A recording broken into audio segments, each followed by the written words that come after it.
Welcome हजुर सबैजनालाई। आज पनि मार्केट 38 पोइन्टले बढेको देखिन्छ र 7 अर्बको भोल्युम हेर्न सक्छौँ आज हामीले यही मार्केटमा। 2060 मा मार्केटले क्लोजिङ दिएको छ। टर्नओभर हेर्छौँ भने 6 अर्ब 86 करोडको भोल्युम आएको छ।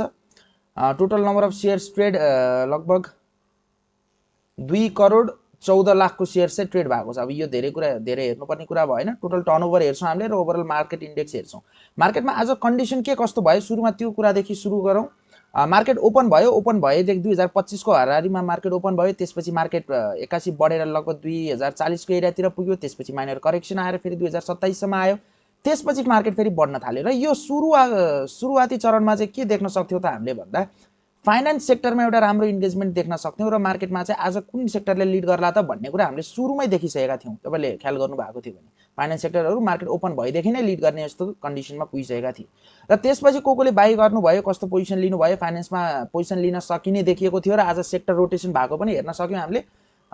जस्तै हाइड्रो पावर सेक्टरमा हिजोसम्म एकदम राम्रो इन्गेजमेन्ट थियो भने त्यो सेक्टरबाट चाहिँ आज लगानीकर्ताहरू चाहिँ सिफ्ट भएको देख्न सक्छौँ हामीले है। सिफ्ट भएर फाइनेन्स सेक्टरमा आइएको देख्न सक्छौँ। त्यसपछि मार्केटको बिच लगभग 12-1 बजेको हाराहारीतिर फेरि माइक्रो फाइनेन्स सेक्टरमा पनि त्यस्तै अनएक्सपेक्टेड तरिकाले इन्गेजमेन्ट देखियो। माइक्रो फाइनेन्स सेक्टरले लिड गर्ने जस्तो देखियो र फाइनेन्स सेक्टर भन्दा पनि धेरै गेन गरेर माइक्रो फाइनेन्स झन् अगाडितिर गएको थियो र पछि लगभग तपाईँको 1 बजेपछि चाहिँ मार्केट साइडवेज जसरी चलिरहेको थियो र लास्ट मोमेन्टमा चाहिँ एक्कासी प्रॉफिट बुकिङ देखियो। मोस्टली यो हाइड्रो पावर सेक्टरको प्रॉफिट बुकिङ देखिएको हो र अलिकति धेरै नै प्रॉफिट भएको स्टकहरूमा चाहिँ के लगानी हामी जस्तै रिटेल कस्टमर्सहरूले चाहिँ सेल गरेको देखिएको छ मार्केटको ओभरअल स्ट्रक्चर हेर्दाखेरि। र लास्ट मोमेन्टमा फेरि त्यो फल आइसकेपछि एउटा थोरै रिकभरी दिन्छ मार्केटले। त्यही रिकभरी हो र भोलि चाहिँ के कस्तो हुनसक्छ भन्ने कुरा छुट्टै भयो। त्यो अहिले हामी एकछिनमा कुरा गर्छौँ है। आज 165वटा कम्पनी पोजिटिभ क्लोज भएका छन्। 72वटा कम्पनी नेगेटिभ र 5वटा कम्पनी चेन्ज भएको छैन है। अनि अब हामी यहाँ सेक्टर एनालाइसिसमा जाउँ। ओभरअल सब इन्डेक्समा हेर्दाखेरि banking index 2%, development bank index पनि लगभग 2%, फाइनेन्स इन्डेक्स पनि 2.5%, लास्टमा अलिकति घटेको देखियो। होटल एन्ड टुरिज्म 3%, 3.2%ले बढेको छ, नर्मलै छ। हाइड्रो पावर इन्डेक्समा करेक्सन देखियो, 0.33%ले डाउन भएको देखियो। लाइफ इन्सुरेन्स हाराहारी 1%ले बढेको छ। Manufacturing and processing 3%, micro finance index 5.5% भनेपछि आज सबैभन्दा धेरै इन्गेजमेन्ट देखियो माइक्रो फाइनेन्स इन्डेक्समा हो। त्यो पनि अलिकति पछिको 1 घण्टा पछि बल्ल हामीले यो इन्गेजमेन्ट देख्न सक्यौँ र नन लाइफ इन्सुरेन्स खासै बढेको छैन र हाम्रो लागि 1-2टा यो जुन अहिले नन लाइफको कुरा गर्यो यो चाहिँ भोलिको लागि वाच लिस्ट हुनसक्छ। त्यसको लागि भिडियो चाहिँ लास्टसम्म हेर्नु होला तपाईँहरूले। धेरै विषयमा कुराकानी गर्छौँ है। र अब हामी यता सेक्टरतिर आउँ। गेनर्सको कुरा गरेनौँ। गेनर्समा अब एसजेएलआइसी, बिएनएल, जेबिएलबी, बिपिडब्ल्यू लगायत अब ह्याथवे इन्भेस्टमेन्ट अझै पनि आज पनि 10%। अब यसलाई छोडौँ, अब यो हेरेर टेन्सन लिएर मात्र भएन हामीले होइन। अब एमकेसिएल यो भर्खर आइपिओ रिसेन्टली आएको स्टक भयो, यो मुक्तिनाथ कृषि कम्पनी लिमिटेड। अब लगभग डिफ्रेन्ट अब केही माइक्रो फाइनेन्सहरू डिएलबिएस, मेरो, जाल्पा, केएलबिएसएल थुप्रै माइक्रो फाइनेन्सहरू पनि सर्किट लेभलमा कारोबार भएको छ। स्टक छानिएको छैन। लगभग सबै त्यो सेक्टरको सबै स्टकहरू बढेको देख्न सक्छौँ र यसरी चलेको छ। एमएचसिएल 8%, वरुण केही हाइड्रो पावरहरू पनि अझै बढिरहेकै छन्। साना चाहिँ स्टकहरू चाहिँ एकदम सिलेक्ट गरेर चाहिँ म्यानुपुलेटेड स्टकहरू के कस्तो हो र कस्तो स्टकले चाहिँ लिड गर्न सक्ला त्यो वाच गरेर बाई गर्न गयौँ भने राम्रो हुन्छ है। अब को कन्डिसनमा हामीले के गर्न सक्छौँ त 2060 मा क्लोजिङ दिएको छ। लगभग यो हाम्रो एउटा रेजिस्टेन्सको एरिया पनि थियो। हामीले हेर्छौँ भने यो एउटा रेजिस्टेन्सको एरिया थियो है। यदि नर्मली हेर्छौँ भने यो हाम्रो एउटा स्विङको हाई पोइन्ट थियो। पहिलाको कुरा गर्छौँ भने यसरी मार्केट घट्यो, यसरी स्विङ आयो, त्यसपछि फेरि घट्यो, लोअर हाई, यसरी मार्केट ल अहिले यसरी बढ्दैछ भनौँ, अथवा यहाँसम्म बढेर यसरी करेक्सन, फेरि यसरी बढ्दैछ र कहाँसम्म आउँछ र्याली, त्यसपछि फेरि सपोर्ट लिएर बढ्ने केस हामीले हेर्न चाहिँ सक्छौँ। यस्तो खालको र्याली देखिन सक्छ मार्केटमा। र अहिले जुन तरिकाले मार्केट बढेको छ, 4-5 दिन लगभग एउटा पोजिसनमा रेस्ट पनि गरेको हो मार्केटले यो एरियामा। यतिखेर कतिपय स्टकहरू बढे, लो क्याप हाइड्रो पावरहरू र डिफ्रेन्ट स्टकहरू जुन म्यानुपुलेटिभ थिए त्यस्तो स्टकहरू चाहिँ बढेकै छ। र अहिले चाहिँ के भएको छ त, आज चाहिँ के भएको छ त भन्दा सेक्टरहरू रोटेसन भएको देख्न सक्छौँ हामीले। लगभग तपाईँको हिजोसम्म हाइड्रो पावरहरू, लाइफ नन लाइफहरू अस्तिको तपाईँको 3-4 दिन अगाडि त्यो सेक्टरहरूमा इन्गेजमेन्ट थियो होला। त्यस्तै गरेर आज चाहिँ सेक्टर रोटेट भएर सेक्टर सिफ्ट भएको देख्न सक्छौँ। भनेपछि हामी पनि यदि क्विक ट्रेड गर्दैछौँ यो टाइममा हामीलाई पनि कहिलेकाहीँ ब्रोकरको सेटलमेन्ट गर्नु पर्ला, कहिलेकाहीँ क्यास बाई गरिराख्नलाई क्यास मात्र पनि त भइराख्दैन। होल्डिङ बाई गर्नुपर्ने पोजिसनमा त हामीले अलरेडी धेरै नै बाई गरेर बसिसकेका हुन्छौँ। बाई गर्न त तपाईँहरूलाई भन्नै पर्दैन होइन। त्यो हिसाबले गर्दाखेरि पनि सेक्टर रोटेसन कसरी भइरहेछ त्यो हिसाबले पनि हामी चाहिँ चेन्ज हुन सक्छौँ। जस्तै आज हाइड्रो पावरमा के सेक्टर प्रॉफिट बुकिङ देखियो भने हाइड्रो पावरको सेक्टरको स्टकहरू हामीले थोरै घटाउन सक्थ्यौँ। सुरुमै हामीले केही सिग्नल पाइसकेका थियौँ आज हाइड्रो पावर हिजो अस्ति जस्तो नबढ्ला भनेर, किनभने त्यस्तो धेरै तरिकाले लिडिङ गरिरहेको पनि थिएन र सप्लाई नै धेरै देख्न सक्थ्यौँ आज सुरुमै है मार्केट ओपन भएदेखि नै। त्यो टाइममा केही हामीले पुरानो होल्डिङहरू केही घटाउन सक्थ्यौँ, टोटली सेल नगरे पनि अराउन्ड 50% जति सेल गर्न पनि सक्थ्यौँ। त्यसपछि फाइनेन्सले लिड गर्ने जस्तो देखिएर फाइनेन्स अथवा माइक्रो फाइनेन्समा इन्टर गर्न सक्थ्यौँ। त्यो त गऱ्यौँ हामीले, तर रेगुलर बढिसकेको सेक्टर 3-4% त बढिसकेको छ, त्यही सेक्टरहरू मात्र हामी बाई गरिराख्छौँ त। 3-4% बढिसकेपछि रेगुलर बढ्दाखेरि बाई गर्ने, भोलि फेरि घट्यो भने के गर्ने, धेरै बढिसकेछ मार्केट, अब मार्केट झर्ने बेलामा सप्लाई ठुलो आउन सक्छ भन्ने कुरा पनि हुनसक्छ। त्यसैले गर्दा ब्याकअप प्लान पनि हामीले राखेर हिँड्नुपर्ने हुन्छ, जुन मैले तपाईँहरूसँग कुरा गरिराखेकै हुन्छु है। ब्याकअप प्लानको लागि हामीले के गर्न सक्यौँ त, अब हाम्रो ब्याकअप प्लानको लागि चाहिँ अब लाइफ नन लाइफ इन्सुरेन्स अघि तपाईँले देख्नुभयो खासै इन्गेजमेन्ट देखिएको छैन, तर कुरा गर्छौँ भने जस्तै नन लाइफ इन्सुरेन्सको ठाउँमा जाउँ, बढ्न त धेरै बढिसकेको छ, तर यो रेस्टिङ फेजमा छ अझै पनि। यो जुन रेस्ट फेजमा छ 5-7 दिन भयो, 1 हप्ता जति, अब यसलाई ब्रेकआउट गरेर मार्केट अझै माथि जान सक्छ, किनभने यहाँनिर पनि एउटा इनर्जी क्रिएट भइसकेको छ, कन्सोलिडेसन भएको छ र बढेर एउटा हामीले पहिलाको हाई जति यति जतिको टार्गेट राख्न चाहिँ कम्तीमा पनि सक्छौँ नन लाइफ इन्सुरेन्सको केसमा, र लाइफमा पनि त्यही नै लागू हुन्छ है। लाइफ इन्सुरेन्सको केसमा पनि त्यही लागू हुन्छ र लाइफ इन्सुरेन्स त अझ बढ्न सक्ने सम्भावना भएको देखिएको छ। भनेपछि यो चाहिँ अब हाम्रो लागि ब्याकअप स्टक भयो भनेर आजै पनि केही क्वान्टिटीमा बाई गरेर राख्न सकिन्थ्यो, गर्नु भएको छैन भने भोलि पनि गर्न सकियो, किनभने सेक्टर रोटेसन भइरहेछ, सबै सेक्टरको पालो आइरहेछ, बढेकै सेक्टरमा जानुपर्छ भन्ने पनि रहेन रहेछ है, सबै सेक्टर बढिरहेकै छ। यस्तो टाइममा चाहिँ त्यसरी जान सक्छौँ। अनि कुनै कुनै छुट्टै अब तरिकाले प्ले गरिराख्नु भएको छ कुनै लो क्याप स्टकहरू भनेदेखि त्यो हिसाबले गर्दै जान पनि सक्ने हुनुभयो तपाईँहरू।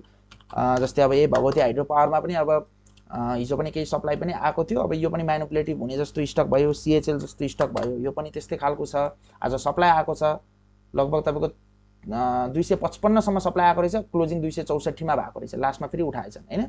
अब यो पनि बाई गर्नको लागि अब आज के हाइड्रो पावर बुक गरिसक्नु भएको साथीहरूलाई पनि के गर्न सहज हुन्छ त भन्दा यहाँबाट घटेर अब फेरि रिएकुमुलेसन गर्नको लागि लगभग 250 को एरियामा आएपछि चाहिँ म फेरि किन्न थाल्छु, त्यसपछि जति अलिकति घट्दै जाओस् म किन्न थाल्छु भनेर आफ्नो बाइङ पोजिसन बनाउन सक्नुहुन्छ र एउटा पोइन्टदेखि चाहिँ अनि फेरि र्याली स्टार्ट हुन्छ र अब आएको र्याली अझै ठुलो जान सक्छ। भोल्युम हेर्न सक्नुहुन्छ कत्रो कत्रो भोल्युम आएको छ। यसरी चाहिँ आफ्नो स्ट्र्याटेजीहरू बनाउन सकियो है। मार्केटको कुरा गर्नु पर्दाखेरि अरू एक्स्ट्रा कुरामा ओभरअल सबै सेक्टरहरू नै राम्रै छ। भोल्युम लगभग 7 अर्बको भोल्युम देख्न सक्छौँ आज, 6.8 अर्ब भनेपछि जुन हाम्रो पहिला 2200 को लेभल हुँदाखेरि भोल्युम जति जति क्रिएट हुन्थ्यो नि, यो टाइममा भयो, यो टाइममा जति भोल्युम का साथ मार्केटमा ट्रेड भइरहेको थियो सेयर्सहरू, त्यो भोल्युम चाहिँ अहिले हामीले 1900 कै एरियादेखि नै देख्न सुरु गरिसकेका थियौँ र अहिले हेर्छौँ भने ओभर अस्ति नैको एउटा यो सप्लाईलाई छोड्यौँ भने, जुन दिन यो एक्सेसिभ सप्लाई आएको थियो, यो सप्लाईलाई छोड्यौँ भने ओभरअल कति समयदेखिको यो हाइएस्ट भोल्युम हो त भन्दा लगभग 2 वर्षै भन्न सक्छौँ हामीले। 20 महिना भनौँ, 20 महिनादेखिको सबैभन्दा धेरै भोल्युम आज आएको छ यो दिनलाई छोड्यौँ भने है, यो एउटा दिनलाई छोड्यौँ भने, किनभने यतिखेर एकुमुलेसन पनि भएको थियो र लास्टमा ठुलो सप्लाई पनि आएको थियो र एकदम ह्युज रेजिस्टेन्सको एरियामा थियो। तर मार्केट अहिले कस्तो एरियामा छ, अहिले त बल्ल लय समात्दैछ, बढ्दैछ, सेक्टर रोटेसन हुँदैछ, 2200 त पुग्नै बाँकी छ। भनेपछि यस्तो भोल्युमका साथ मनी इन्जेक्ट भइरहेछ भने हामीले सानो टार्गेट राखेर हुँदैन, टार्गेट हाम्रो ठुलो नै हुन्छ। 2200 को मात्र होइन, अब हाम्रो टार्गेट 2500 2800 गर्दै हामीले टार्गेट बढाउँदै जान्छौँ होला। टाइम टु टाइम केही प्रॉफिट बुकिङ गर्नु पर्ला, केही पार्शियल बुकिङ 2200 को एरियामा पनि सोच्न सक्छौँ। कति फास्ट गर्नुहुन्छ तपाईँहरूले ट्रेड, 1-2 दिनमा सेक्टर रोटेट गर्दै हुनुहुन्छ भने त्यही अनुसार जानु पर्यो। नभएदेखि चाहिँ यो टाइममा अलिकति घटेको बेलामा थप्दै जाने, बढेको टाइममा केही घटाउँदै जाने, त्यो हिसाबले आफ्नो स्ट्र्याटेजी राख्न सक्नुहुन्छ र 2200 को एरियालाई एउटा टार्गेट बनाएर जान सक्नुहुन्छ। फर्स्ट टार्गेट तपाईँहरूको कम्तीमा पनि 2200 हुन्छ है। र त्यसको लागि पनि स्टकहरू कस्तो खालको राख्नु पर्यो त, जुन ट्रेन्डिङ सेक्टरहरू छ त्यो सेक्टरभित्रको स्टकहरू, माइक्रो फाइनेन्स आजदेखि देखियो भनेपछि माइक्रो फाइनेन्स भयो, फाइनेन्स भयो, डेभलपमेन्ट ब्याङ्क भयो, डेभलपमेन्ट ब्याङ्क अलि धेरै बढिसकेको होला, यो पनि ख्याल गर्नु। डेभलपमेन्ट ब्याङ्क भयो, फाइनेन्स सेक्टर भयो, अनि तपाईँको त्यसपछि लाइफ इन्सुरेन्स भयो, नन लाइफ इन्सुरेन्स भयो, म्यानुफ्याक्चरिङ एन्ड प्रोसेसिङ पनि भयो, यो पनि राम्रै देखिएको छ म्यानुफ्याक्चर हैन। अब यसभित्रको स्टकहरू चाहिँ अलिकति फिल्टर गरेर गर्नुपर्ने हुन्छ। त्यसरी चाहिँ तपाईहरु जानुभयो भने ठीक हुन्छ। बाई गर्नलाई अथवा आज सेल गर्नुपर्ने पो थियो कि आज बाई गरेर गल्ती पो गरियो कि भन्ने त्यस्तो कन्डिसनमा तपाईहरु हुनुहुन्छ भने केही गल्ती भएको छैन। मार्केटमा जुन यो अन्तिममा अलिकति भोल्युमका साथ सेलिङ आएको नेप्सेलाई मैले 5 मिनेटमा तपाईहरुलाई भोल्युमका साथ कसरी सप्लाई आएको थियो भनेर म देखाइदिन्छु। सप्लाई आएको यति टाइममा मात्र हो, यति हो सप्लाई आएको भनेको, यति यो फेजमा मात्र अलिकति प्यानिक सप्लाई आएको, नभएदेखि यत्रो ओभरअल यो टाइम भरि एकुमुलेसन चलेको छ। र जुन यो 6 अर्ब 6.8 अर्ब आएको छ, 5 अर्ब 5.5 अर्बको चाहिँ क्याश इन्जेक्ट भएको नै हो। बाईको लागि एकुमुलेसनको लागि नै क्याश इन्जेक्ट भएको देख्छौं र त्यो क्याश इन्जेक्टले पनि प्राइसलाई बढाएर अब माथि नै लान्छ भनेर हामी एक्सपेक्ट गरेर बस्न सक्छौं। जुन पहिला तपाईको घट्ने बेलामा 8-9 दिन 10 दिन पनि मार्केट लगातार घटेको थियो भने बढ्ने बेलामा पनि किन लगातार तपाईको 8-10 दिन बढ्न सक्दैन त? सक्छ। त्यो कुरा हामी बुझेर बस्नु पर्यो। लगभग 2-3 दिन त भयो फेरि रेड पछि ग्रीन भएको, अब लगातार 3 दिन ग्रीन भएर 2200 पुग्न पनि सक्यो भनेपछि त्यो कुराहरु पनि बुझ्नु होला है। त्यसैले कहिले पनि आफ्नो शेयर्सहरु टोटल्ली एक्जिट गर्ने र टोटल्ली एकैचोटी बाई गर्ने पनि नगरौं, एकैचोटी सेल गर्ने पनि नगरौं। सेक्टरहरु हेरेर ट्रेन्डिङ सेक्टर कुनै छ भने त्यता ट्रेन्डिङ सेक्टरतिर लागौं ट्रेड गर्नको लागि र ब्याकअपको लागि बढ्न बाँकी भएको र अलरेडी ट्रेन्ड फलो गरिरहेको सेक्टरहरुमा जाउँ। जुन मैले भने तपाईहरुलाई life insurance, non life insurance भोलिको केसमा र फाइनान्स इन्डेक्सले जुन तरिकाले सुरुमा लिड गरेको थियो यसले त्यो अनुसारको गेन प्राप्त गर्न सकेन आज। यसमा चाहिँ भोलि यदि फर्स्ट आवरमा मार्केट करेक्सनको हामीले एक्सपेक्ट गर्यौं भने जुन आज अलिकति प्यानिक देखिएको थियो लास्ट मोमेन्टमा, भोलि फर्स्ट आवरमा थोरै मार्केट घट्न सक्छ। त्यो टाइममा तपाईहरुको लागि फर्स्ट चोइस हुन्छ फाइनान्स इन्डेक्स अथवा माइक्रो फाइनान्स हेर्दै हुनुहुन्छ भने त्यो पनि हेर्न सक्नुभयो। र फाइनान्स इन्डेक्स पछि त्यसपछि माइनर करेक्सन भएपछि अनि फेरि फाइनान्स इन्डेक्सले लिड गर्ने जस्तो देखिन्छ अहिलेको सिनारियो हेर्छौं भने, किनभने आज त्यसरी बढ्न पाएन भन्दैछु मैले तपाईहरुलाई हैन। र ब्याकअपको लागि कस्तो सेक्टर भयो त? Life insurance, non life insurance sector, जुन चाहिँ अब फेरि र्याली कन्टिन्यू गर्न बाँकी देखिएको छ है। त्यस्तो खालको तरिकाले तपाईहरु आफ्नो ट्रेडलाई बढाउँदै जानु होला। सेटलमेन्ट गर्नुपर्नेहरुले गर्दै जानु होला। ट्रेड एकदम फुल्ली ट्रेड गर्दै हुनुहुन्छ भने ट्रेड गर्न वातावरण राम्रो छ, राम्रो इन्भाइरोमेन्ट छ, गर्न सक्नुहुन्छ। मिड टर्म लगानी गर्दै हुनुहुन्छ भने पनि पर्फेक्ट टाइम हो। सबै सेक्टरको स्टकहरु राम्रो देखिएको छ। अहिले हाइड्रोको स्टकहरुलाई पनि मिड टर्म लगानी गर्नै सक्ने हिसाबले बाई गरेर पनि राख्न सकियो, त्यस्तो देखिएको छ कन्डिसन। र भोलि पनि अझै धेरै भोल्युमका साथ मार्केट बढ्छ भन्ने हामीले एक्सपेक्ट गर्दै बसौं। र यस्तै हुँदै गयो भने अब बुल मार्केटको स्ट्रक्चर चाहिँ सुरु भयो, अब बुलतिर लाग्यौं हामी भनेर त्यो पर्सेप्सनमा बस्न सक्छौं। र अब फेरि 1800 झर्छ है मार्केट भन्ने एक्सपेक्टेसनमा चाहिँ नबसौं है। अब घटेसी किन्छु म भन्ने एक्सपेक्टेसनमा पनि नबसौं। घटिरहेको इन्ट्राडेमा घटिरहेछ भने तपाईहरुको लागि बाई गर्ने मौका त्यही हुन सक्छ, सर्टेन क्वान्टिटीमा गर्दै गर्ने।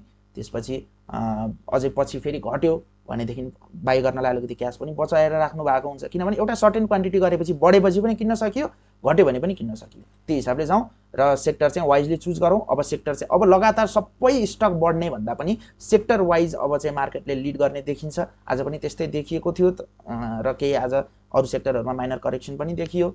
हाइड्रो पावरको कुरा गर्यौं अघि नै हामीले हैन। अब भोलि पनि कुनै फाइनान्स र सपोज तपाईको लाइफ इन्स्योरेन्स बढ्ला, अरु सेक्टरमा धेरै इन्गेजमेन्ट नआउला, पर्सि तपाईको नन लाइफ र फेरि डेभलपमेन्ट बैंक बढ्ला, त्यसरी जान सक्छ मार्केटहरु। त्यो वाच गरौँ। सेक्टर रोटेसन भइरहेको छ, केयरफुली वाच गर्ने गरौँ। सेक्टर रोटेसन भएको कसरी हेर्ने त? हामीले मार्केट ओपन भइसकेपछि जब तपाईहरु यसमा जानुहुन्छ nepalstock.com मा जानुहुन्छ, यहाँ गइसकेपछि यो नेप्से इन्डेक्स देख्नुहुन्छ, टप गेनर्समा कस्तो स्टक छ त्यो हेर्नुस्। त्यो हेर्नु भन्दा पनि पहिला यहाँ क्लिक गरेपछि त्यो चारवटा डटमा क्लिक गरेपछि सब इन्डेक्समा पहिला हुन्छ, यहाँ सब इन्डेक्समा थिच्नु भयो भने ओभरअल इन्डेक्स देखिन्छ र मार्केट ओपन भएको टाइममा कुन इन्डेक्स चाहिँ धेरै बढिरहेको छ यसो वाच गर्नु होला। र त्यो इन्डेक्सको भोल्युमहरु पनि के कस्तो छ, कतिको ट्रेड भइरहेछ शेयर्सहरु, यसो वाच गरेर चाहिँ त्यो रहेछ अहिलेको ट्रेन्डिङ सेक्टर भनेर तपाईहरु बाई गर्न जान सक्नुहुन्छ है त। अहिले यति नै भयो र अहिले म एक्जिट हुन चाहे। तपाईले च्यानल सब्स्क्राइब गरिदिनु भएको छैन भने सब्स्क्राइब गर्नु होला र बाँकी कुराहरु फेरि हामी भोलिको भिडियोमा, भोलि बिहान पनि केही भिडियोहरु हामीले पब्लिश गर्न सक्छौं। भेट्दै गरौँ है त।